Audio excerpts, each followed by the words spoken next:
The Vergas Show is brought to you by Spanky Stone Hearth, casual fine dining on beautiful Rose Lake. Vergas State Bank, your locally owned community full-service bank. Vergas Event Center for gatherings large or small, including weddings. Vergas Liquor Store, where all the profits profit Vergas. Make the right call. Call Hanson's, the most trusted name in plumbing and heating. Hi, welcome to the Vergas Show. I'm Sherri Hanson. Thanks for joining me today, and I'm with Mayor Julie Bruhn. Thank you, Julie. State of the City address we're going to have. So you're the mayor right now, but you're outgoing, right? Yes. How does that feel? I've been mayor for 4 years, and I was on the council for 2 years. So 6 years is a commitment for service. Yeah, and thank you for that service. You do it because you want to make a difference, and so I feel in this time frame there's been a lot of exciting things for Vergas, not done by me, but by a collective group of people. Isn't that true? I mean, but your leadership and your research and your diligence is what brought those people to see that they could, let's try this and let's try this, or this is what others are doing, and that has definitely that positive. was the exciting part is Vergas has such a great group of people, and you don't do anything alone. It's other groups, it's individuals, and kind of what I even concluded when doing the State of the City address was, big accomplishments can happen in small towns, and I think some bigger towns would love to have accomplished what this community has. I agree. So tell me a little bit about the State of the City address that you got here. A lot of my focus, initially, when I became mayor, I really wanted a comprehensive plan, a city comprehensive plan, and because you really need to know where you're going. You do. And you got to have a vision. And so this set the vision for Vergas through the year 2036, and in that plan were 58 strategies to take Vergas to that vision, which was defined by the residents. I mean, it was a very long engagement process, and of the 58 strategies, the end of this year, 69% of them have some progress and action. So I think that just shows our commitment to really fulfilling what people want. That's incredible, that ratio. In a kind of like in a 2-year time frame. Yeah, I mean, obviously you pick some of the low hanging fruit things, that can be done, but when you can see that much progress. Yeah, and I don't even know if we got the low hanging fruit. Okay. Parking, huge, huge. We added 33 parking places to downtown Vergas through diagonal parking in the parking lot. We had 3 housing additions with 51 housing lots. There's only 10 remaining, and one of those lots was for affordable housing. Right. So you see, I mean, that's pretty big in a 2-year time frame to have those bigger huge. elements. And the third priority was business. And I mean, kudos to our Vergas Community Club, who really we work hard bringing people to town to make things happen. Businesses. And our EDA too has worked to really work with our communities. And also this year, I have seen how we have so much more partnerships beyond the community level. And Vergas was fortunate, the EDA, to get the CETA grant, the Center for Economic Development Associates. And it was... So explain that a little bit, that CETA grant.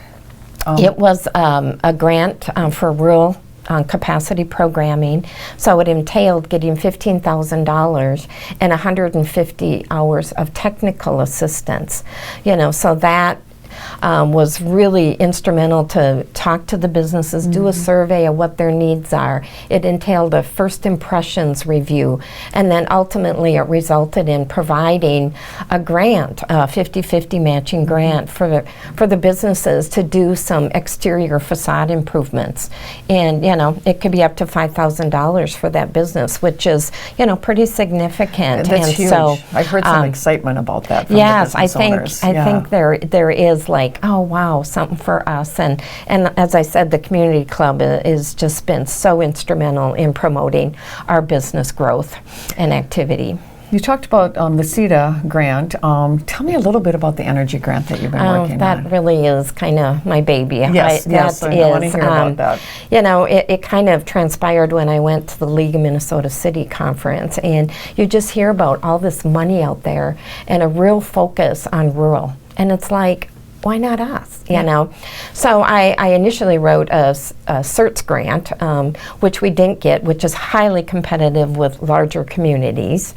But then I was referred to a couple of grant opportunities through the Empowering Small Minnesota Communities and the Rural Sustainability and Development Program. So I wrote grants for those two, and we received both of them. You know, so it really is positioning Vergas for future sustainability.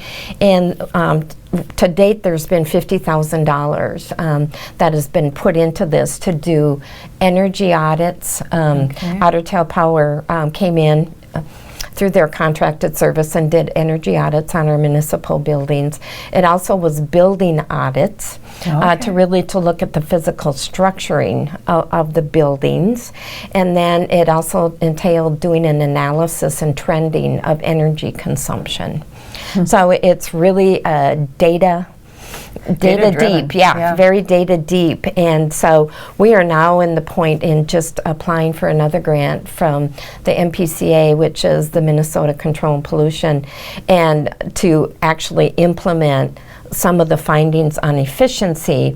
And then once you have those efficiencies met, you can apply for clean energy. And I've been partnering with West Central Initiative as part of their municipal solar co-op. And our hope is maybe, you know, to get some solar, and our real focus would like to be with the event center and the fire department. And we started pulling the fire department in because of emergency planning. They're really the hub. Yeah, they are the hub. You know, just for the residents, you know, not just as a response, but let's say you had major power outage. That's where we would have people go. And they don't have backup generator capacity. So we would be sitting. So with solar, you've got stored energy. And we would have the capacity to respond to any kind of an emergency. So that has been really exciting, and creating a number of other partners. We became a Green Step City. And so it's, you know, in our discussions with the various partners, they go, I know of no other rural community who has taken this on. Oh, kudos. That's awesome. It's exciting for the city. Very exciting, yes. So when you talk about the Planning Commission a little bit, tell me a little in your address here, tell me what your thoughts are on what they've done this past year. Well, you know, the Planning Commission really has oversight of, you know, planning and zoning and the ordinances. So, you know, it's been a goal that we need to work through these, get them up to date and applicable. So the Planning Commission has really put a lot of effort. They did the zoning map, so it is now correct, the zoning designations, and they have poured through all the ordinances. And to really, that codification process is very time consuming, and there'll be a public hearing to actually get approval and implement all those ordinances that will now be correct and up to date. You know, it's so important to have that base and a correct base. Yeah. The foundational, it's kind of background work that people don't see, but it is very time consuming and important. And speaking of that, I mean, it always comes up, railroad. I know you've made some progress there. Tell us a little bit about that. Yeah, the railroad has been an issue for years, and there is a new engineer with the Otter Tail Power, or not Otter Tail County Highway Department, and she has been so different and instrumental to work with. Good. So, you know, we had went to a meeting, and I heard about these electronic devices that can help with some of your train delays and communication. It doesn't totally solve it, but we've been doing some discussion on TrainFo, which has a communication board that tells you there's a train blocking. These go around the lake, or Sure. it helps you with those decisions. At least understand what's going on while you're sitting there. And then it also tracks why the delay in the time. So you start to learn a lot. So hopefully, and then the ultimate goal is we have a relationship now with the Canadian Pacific where the city office can do a direct call and get a response, and then they can ultimately understand the issues, because ultimately we want to move that switch track, because trains have gotten so long. Yeah, they've gotten it's so been much longer. problematic. And it's not that we're going to build a bridge or an underpass. Oh, we so couldn't. We'd cover the whole downtown. Yeah. Well, Julie, the State of the City address, when I was reading it, it's just impressive to me to look back. If you were to wrap it up and say one thing that you are happy about and with your tenure in that, what would you say to the people of Vergas?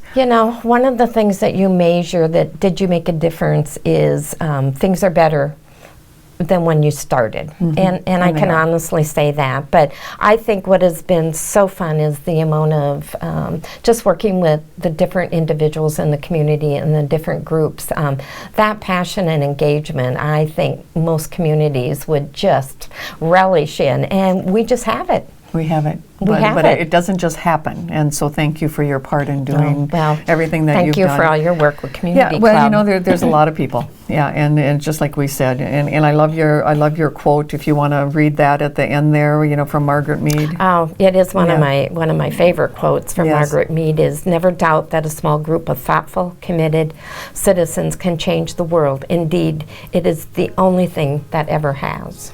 Yeah. And with that, you have a good day in Vergas.